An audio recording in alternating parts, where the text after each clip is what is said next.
el miedo, el pánico del capitalismo a los pueblos en armas que habían sido capaces de derrotar al fascismo en la Segunda Guerra Mundial, la enorme influencia de los partidos comunistas, de los partidos de izquierda, en la zona de influencia del capitalismo, lo que temían.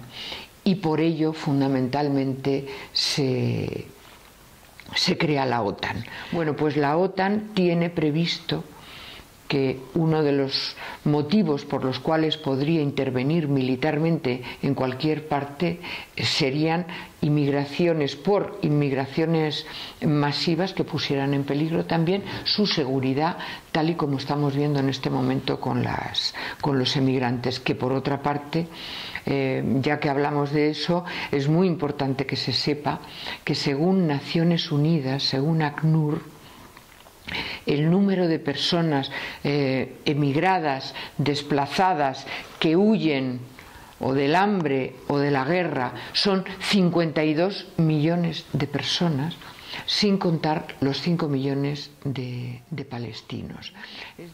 Syriza, el gobierno de Syriza, ANEL, ofrece a la OTAN la isla de Cárpatos, una isla en el Egeo, para instalar la mayor base aérea militar de la OTAN en el este de Europa. Este tribunal, como decía, pretende ser un instrumento de información y un instrumento también de movilización y de organización.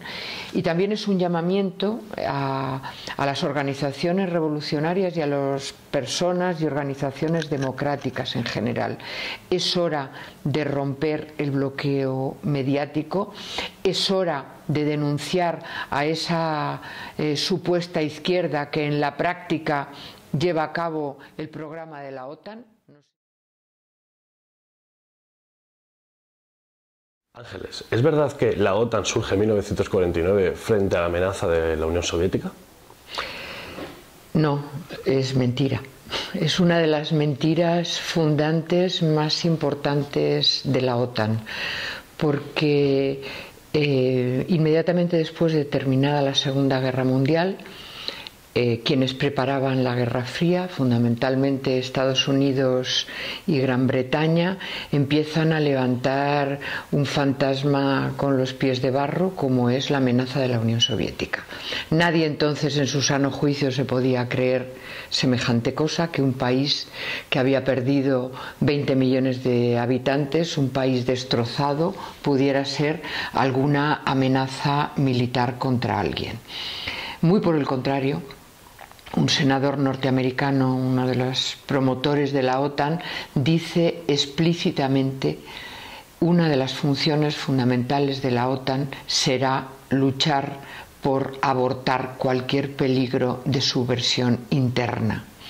Es decir, es el miedo, el pánico del capitalismo a los pueblos en armas que habían sido capaces de derrotar al fascismo en la Segunda Guerra Mundial, la enorme influencia de los partidos comunistas, de los partidos de izquierda, en la zona de influencia del capitalismo, lo que temían. Y por ello, fundamentalmente, se crea la OTAN. ¿Qué significado tiene el bombardeo masivo de la OTAN sobre Yugoslavia en 1999, 10 años después del hundimiento de la Unión Soviética y además con Javier Solana como secretario general de la OTAN? En 1999, cuando la OTAN bombardea Yugoslavia, en ese momento se celebra en Washington una cumbre de la OTAN. Una cumbre de la OTAN financiada por todas las empresas armamentísticas, incluida la industria farmacéutica, que tiene intereses directos en la fabricación de armas químicas y biológicas, la industria farmacéutica que luego nos impone los copagos en la sanidad pública.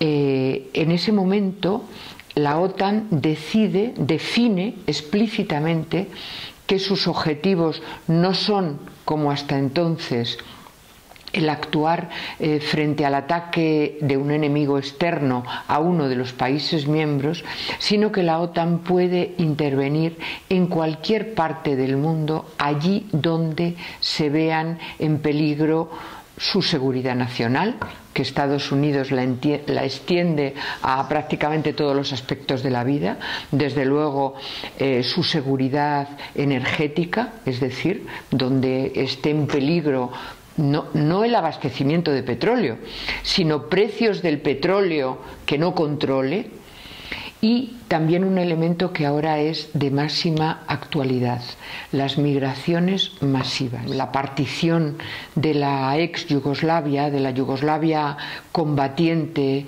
frente al nazismo, que fue capaz de unificar países con etnias, con grupos religiosos diferentes bajo un régimen socialista, como fue la República Socialista de Yugoslavia con Tito, fue dinamitada fundamentalmente por Alemania.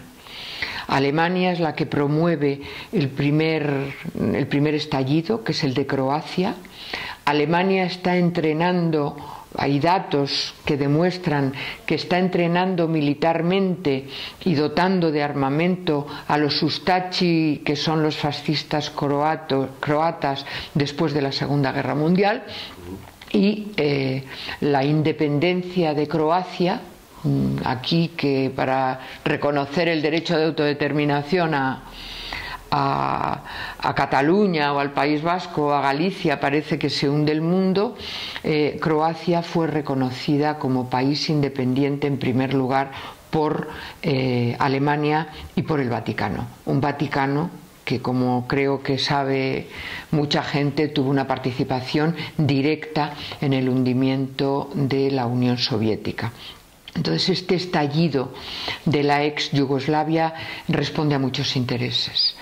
Primero, el dinamitar un país socialista, el introducir la desestabilización en el seno mismo de Europa, facilitar el control del paso de los oleoductos que vienen del Mar Caspio y de otros países del este de Europa, instalar la base de la OTAN más importante en Kosovo y permitir la financiación de un grupo terrorista como es la UÇK a partir de la entrada masiva del narcotráfico desde Turquía. El papel de Javier Solana es la encarnación de la estafa democrática, de una de tantas que se ha ejercido sobre los pueblos del Estado español, y una de las más significativas es el referéndum de la OTAN. Para las personas que hayan nacido después, recuerdo que la campaña de la OTAN estuvo plagada de chantajes y de amenazas. Uno de ellos fue la amenaza directa de un golpe de Estado por parte de Felipe González la noche anterior de la votación, la amenaza con que los tanques norteamericanos iban a pasar por las calles de Madrid si se votaba que no a la OTAN. Aún así, el pueblo vasco, el pueblo catalán y el pueblo canario votaron masivamente que no a la OTAN, y muchos pueblos también no llegamos a ganar, a que el no ganara, pero hubo una votación muy importante. Incluso hay datos de personas relevantes, no de la izquierda, de periodistas cualificados, que en su momento hablaron de que podía haber habido un pucherazo. Incluso para quienes votaron que sí, la estafa ha sido total.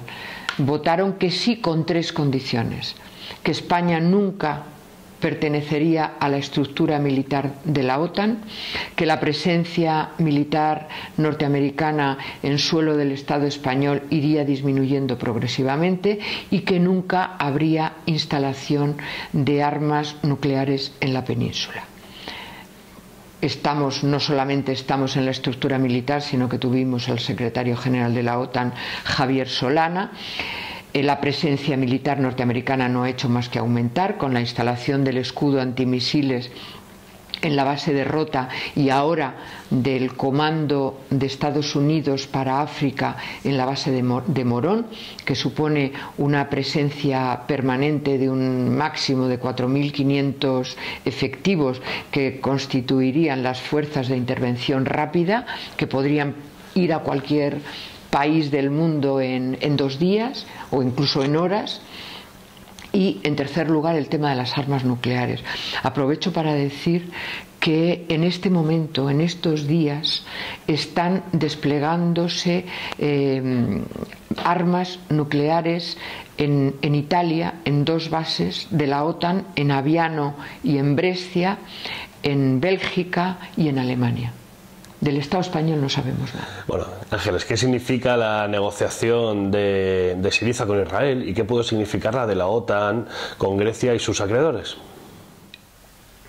Estando Syriza en el gobierno, se produce una negociación de Grecia con Israel de apoyo mutuo, de realización de maniobras conjuntas, de proyectos armamentísticos comunes, al mismo nivel que sitúa a Grecia en este momento, en el nivel de relación militar con Israel, al mismo nivel que Estados Unidos. Syriza, el gobierno de Syriza ANEL, ofrece a la OTAN la isla de Cárpatos, una isla en el Egeo, para instalar la mayor base aérea militar de la OTAN en el este de Europa, ¿no? Yo creo que eso indica bien cómo la Troika, las negociaciones con la Troika tuvieron a la espalda los tanques de la OTAN. ¿Y cuál es el objetivo del Tribunal Permanente de los Pueblos contra la Guerra Imperialista y la OTAN? El primero, sin ninguna duda, es un objetivo movilizador y organizativo. Es decir, el tribunal no pretende ser una cosa aislada, que se haga y se termine y punto, sino pretende servir de catalizador para que resurja un movimiento popular capaz de enfrentar los retos que la escalada bélica y armamentista nos está planteando. Este es un tribunal que asume que estamos en guerra, que esto no ha hecho más que empezar y por lo tanto que va a juzgar lo que ha sucedido hasta este momento. Todo lo que está sucediendo en el mundo, que efectivamente son guerras abiertas, guerras de baja intensidad como la que están sufriendo el pueblo ucraniano o los pueblos de América Latina, o la guerra social con muertos, que es la que está desencadenada contra las familias obreras y los sectores populares a lo ancho y lo largo del mundo, pero desde luego también y de una manera muy destacada en el Estado español. Este tribunal, como decía, pretende ser un instrumento de información y un instrumento también de movilización y de organización. Y también es un llamamiento a las organizaciones revolucionarias y a las personas y organizaciones democráticas en general. Es hora de romper el bloqueo mediático, es hora de denunciar a esa supuesta izquierda que en la práctica lleva a cabo el programa de la OTAN. No se sabe si porque se han creído el discurso o por qué otro procedimiento, pero es verdad que esa izquierda equivocada o cooptada está contribuyendo decisivamente a que la gente no sepa, no oiga y no hable cuando realmente la sangre de los muertos y el ruido de las bombas está cada vez más cerca, ¿no? Entonces esperamos que el tribunal, además de las movilizaciones que va a haber en los diferentes lugares del Estado español, nos ayude a movilizarnos, nos ayude a organizarnos, a perderles el miedo.